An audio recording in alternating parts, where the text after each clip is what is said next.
Presidente, eu gostaria primeiro que o senhor falasse um pouquinho sobre esse encontro latino-americano de emissores de normas e quais os resultados que o senhor espera desse evento. Para falar desse encontro, a gente tem que puxar um pouquinho algumas informações que diz respeito ao processo de normatização ou de adoção das normas internacionais de contabilidade.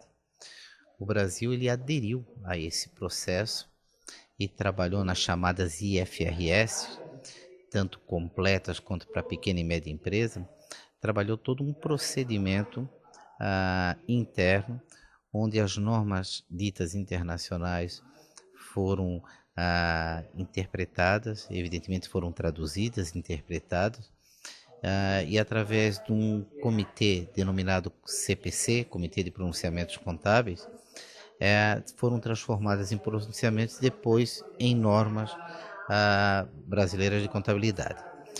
Esse processo é um processo que se fez necessário porque no Brasil nós temos muitos órgãos que normatizam a matérias inerentes a informes financeiros, uma CVM, uma Receita Federal, né, uma SUSEP, Banco Central, tem a legislação específica. Havia necessidade de ter um amplo entendimento. E esse amplo entendimento se deu através do CPC, que congrega essas entidades, e essas entidades que são congregadas, elas passam então a produzir um material que posteriormente vai ser aprovado no Conselho Federal como norma. Bem, o Conselho Federal de Contabilidade é então o órgão competente, principalmente após a adoção da Lei 12.249, que atribui ao Conselho Federal de Contabilidade a competência para normatizar matéria contábil. Bem, só que nós estamos dentro de um processo onde as coisas já vêm prontas. Uma norma internacional emitida pelo IASB, que é o órgão internacional com sede em Londres, esse órgão internacional emite uma norma, ela vem para o Brasil e passa por todo esse processo, tradução, né, interpretação e convergência aos padrões internacionais. Mas nós não tivemos a oportunidade, em termos de voz, de chegar até o IASB e dizer, olha, isso é importante para o Brasil, a nossa contribuição é essa, nós devemos fazer isso ou nós devemos fazer aquilo, o nosso entendimento enquanto país é esse, porque é uma voz quando no mundo todo se fala em bloco. E existe um bloco denominado Bloco da Ásia e da Oceania, existe um bloco europeu, existe um bloco dos Estados Unidos e do Canadá. O mundo fala com o IASB através de blocos. Significa que esses blocos de países, eles primeiro convergem, entram em consenso internamente, e aí, né, o continente europeu ele tem esse pensamento, essa posição em relação à LIS, em relação a ativo biológico, em relação a uma série de outras matérias, em relação à inflação, em relação... Ok, nós não tínhamos isso. Então, evidentemente que uma opinião do Brasil, da Argentina, do Paraguai, do Uruguai, ela não tinha, né, força de chegar ao IASB com a condição, a capacidade de alterar alguma coisa.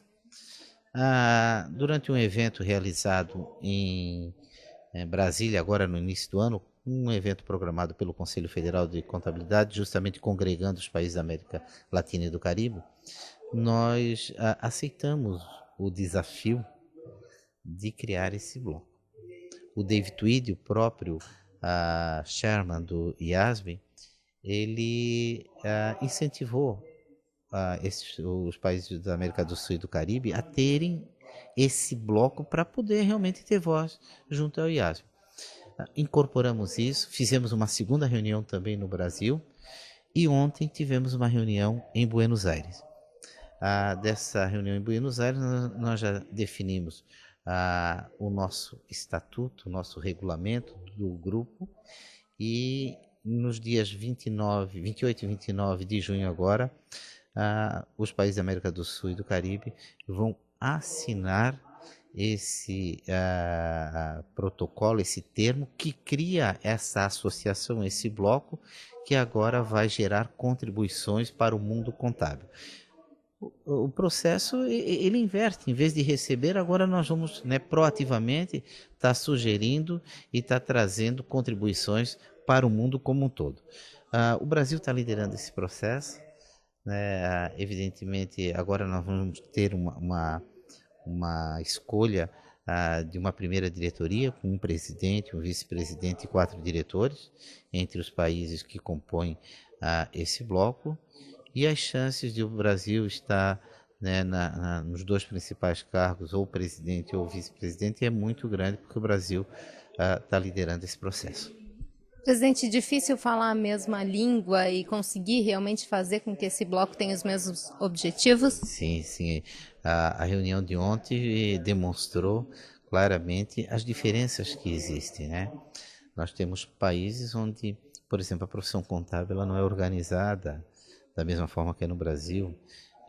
Temos países que ela acaba atingindo outras categorias.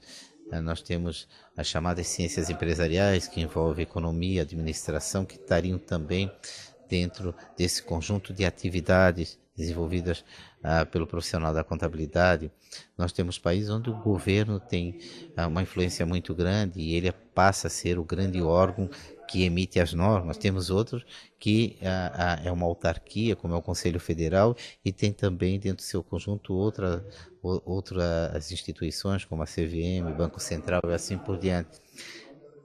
Ajustar tudo isso não é fácil, mas é preciso que assuntos que afetam a contabilidade, que afetam a atividade contábil, que são analisados dentro de uma esfera que até o momento a gente não conseguiu adentrar, eles precisam efetivamente ser discutidos aqui.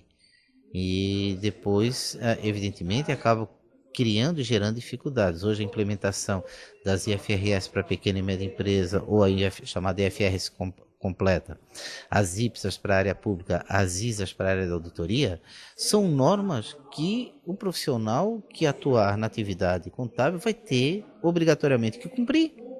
E esse cumprimento, sem que efetivamente esteja dentro de uma realidade consistente, uma realidade em que seja efetivamente praticada no país sem que haja nenhum tipo de restrição ou resistência, é muito difícil se a gente não tiver participado do processo. Nós vamos agora, a partir de agora, participar do processo e, inclusive, vamos rever muita coisa que já está sendo praticada no mundo todo, com contribuições do nosso grupo hoje, né, denominado GLASS, né? É um grupo Latino-América de Standard Sets, né? Então, é essa, digamos assim, a grande novidade que a gente tem para esse momento. Nós temos aí praticamente um mês de muito trabalho para chegar até o dia 28, 29 e 30, num evento que vai ser realizado também em Buenos Aires, o Crescer, que tem a participação do Banco Mundial. Nós vamos ter ali a assinatura desse protocolo e já com ações que vão mostrar o potencial que tem a América do Sul e do Caribe também em contribuições na área contábil. Qual é a primeira contribuição que vocês pretendem fazer? Não existe. Nós temos que estudar todo o material, né? Tem países, por exemplo, que interessa muito a questão da inflação, né? Quando você pega, por exemplo, países que têm uma inflação muito alta, esse é um tema central. Né? Venezuela, né? Chile tem situações diferenciadas. Outros se preocupam com outras normas que estão sendo implementadas e que eles inclusive têm dificuldade em fazer esse processo. E tem aquelas que estão na agenda do IASB, que o IASB está discutindo agora, que já está pedindo contribuição. Então, a contribuição que vai se dar, por exemplo, no Brasil, vai ser o seguinte: a cada tema, vamos chamar de grande tema, vai ser analisado, vai ser levado a esse CPC, vai ser discutido entre os órgãos normatizadores. Nós vamos sair primeiro com uma opinião formada para os órgãos envolvidos no Brasil. Esse é o primeiro ponto. os órgãos que são envolvidos com aquele tema, prestando a sua contribuição, nós vamos levar um documento ao GLASS, que é esse grupo, com a posição do Brasil, que aí vai ser discutido agora no nível da América do Sul e do Caribe. Chegando-se a um consenso sobre aquele tema, aí vai como contribuição para o IASP. Aí não é mais a força de um país, é uma força de 20, 30 países.